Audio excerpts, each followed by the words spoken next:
आवश्यकता होती है। ये नॉर्मल हमारे जो बॉडी के जो फंक्शंस है, जैसे टेम्परेचर है और हमारी जो फिजिकल वर्क वगैरह रहते हैं, उन सारे चीजों को सक्रिय बनाने में, उसको पूर्ण रूपेण हमारे ब्लड को पूर्ण रूपेण हमारे पूरे शरीर के एक एक अंग में जो फ्लो करता है बिकॉज ऑफ वाटर। अगर मान लीजिए आपका ब्लड थिक हो गया तो क्या आपके सारे वेन्स एंड कैपिलरीज में फैलेगा क्या? नहीं फैल सकता, और उस प्रकार से वो अपने ऑर्गन्स को नहीं मिल पाएगा। इसलिए हमारे को जो वाटर है प्रतिदिन कितना लेना चाहिए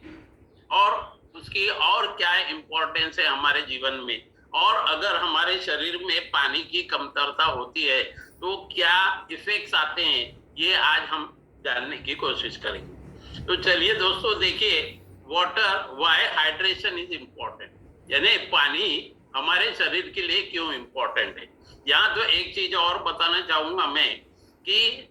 मनुष्य को जो अपना वेट है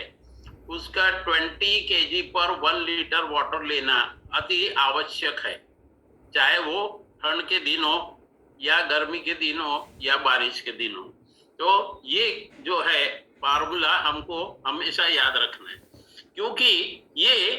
वाटर जो है हमारे सारे जो कंपोनेंट है, जैसे फॉर एग्जांपल हम फूड खाते हैं, पौष्टिक आहार अगर ले रहे हैं या अपौष्टिक आहार भी ले रहे हैं, तो उसको डाइजेस्टिव सिस्टम में डाइजेस्ट होने के बाद उसमें से जो विटामिन, मिनरल्स, प्रोटीन्स हमारे शरीर के भिन्न भिन्न अंगों को पहुंचाने का कार्य ब्लड के थ्रू केवल ये वाटर ही करता है। अगर हमारे शरीर में कम हो जाएगा तो हमारी बॉडी डिहाइड्रेट हो जाती है। देखिए, ये हमारे शरीर में जो number of trillions of cells है, वो ट्रिलियंस ऑफ सेल्स भी इसी बेस पे जीवित रहते हैं, क्योंकि हमारे शरीर में जो है पानी की बहुत आवश्यकता होती है। 60 to 70% हमारे बॉडी के वेट के हिसाब से जो हमारे शरीर में पूरा पानी रहता है। और इसमें महत्वपूर्णता ये है कि ये पानी तो हमने पिया, लेकिन ये एक्सक्रीट कैसे होता है, यानी कि ये भाई हमारे शरीर में तो पानी जमा है और पानी हमारे शरीर से बाहर कैसे निकल जाता है भाई, ये आपको एक दिमाग में क्वेश्चंस आएगा, तो उसके बारे में भी मैं यहाँ पे थोड़ा सा सॉल्यूशन बताऊंगा। अब देखिए कि हमारे जो शरीर में जो भी हम भोजन करते हैं, वो भोजन पाच्य होने के बाद, पचने के बाद कुछ जो न्यूट्रिएंट्स, विटामिन जो रहती है वो बॉडी एब्जॉर्ब कर लेती है, लेकिन जो पदार्थ हमारे शरीर के लिए आवश्यक नहीं है तो क्या होता है कि वो वेस्ट के रूप में, टॉक्सिन के रूप में हमारे शरीर में जमा रहता है। अगर हमने प्रचुर मात्रा में पानी नहीं पिया तो क्या होगा, वो वेस्ट, वो टॉक्सिन हमारे शरीर में जहाँ के वहां रहेगा, वो वेस्ट बाहर नहीं निकलेगा,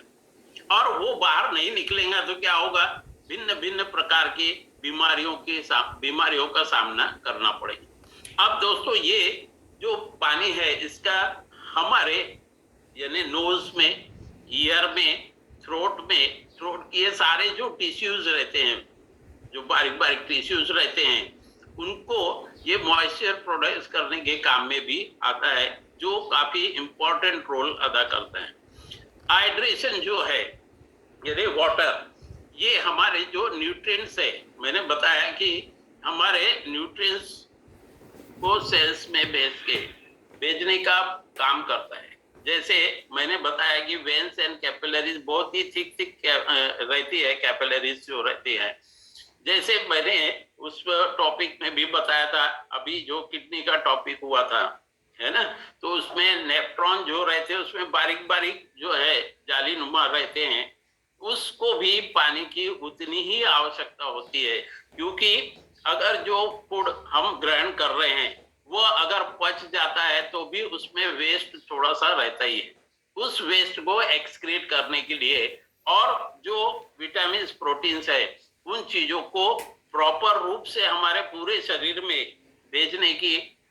केवल एकमात्र ब्लड के साथ मिलकर वर्क करने की एक ही प्रक्रिया होती है, वो है हमारा वाटर इनटेक। अब हम बोलेंगे कि भाई सर हमारे शरीर में तो पानी है, अब ये पानी और आज ज्यादा लेने की क्या आवश्यकता है?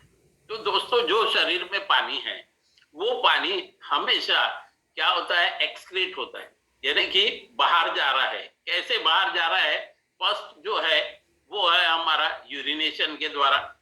दूसरा है पेरिस्पिरेशन, जैसे हम श्वास लेना छोड़ना, बोलना, चलना, ये सारी जो चीजें हैं, ये सारी प्रक्रियाओं में देखिए कि जो हमारा शरीर का वाटर है वो वेस्ट होता है, यानी कि बाहर निकलता है। मान लीजिए आपने अगर पानी नहीं पिया तो आपका यूरिनेशन में प्रॉब्लम आएगा, यानी जो वेस्ट है वो यूरिन के द्वारा जो निकलना चाहिए, जैसे मैंने किडनी के इसमें बताया था कि वो फिल्टर होके जो वेस्ट है वो वाटर सॉल्युबल वेस्ट, उसमें वाटर सॉल्युबल वेस्ट जो रहता है वो एक्सक्रिएट होके निकल जाता है यूरिनेशन के द्वारा।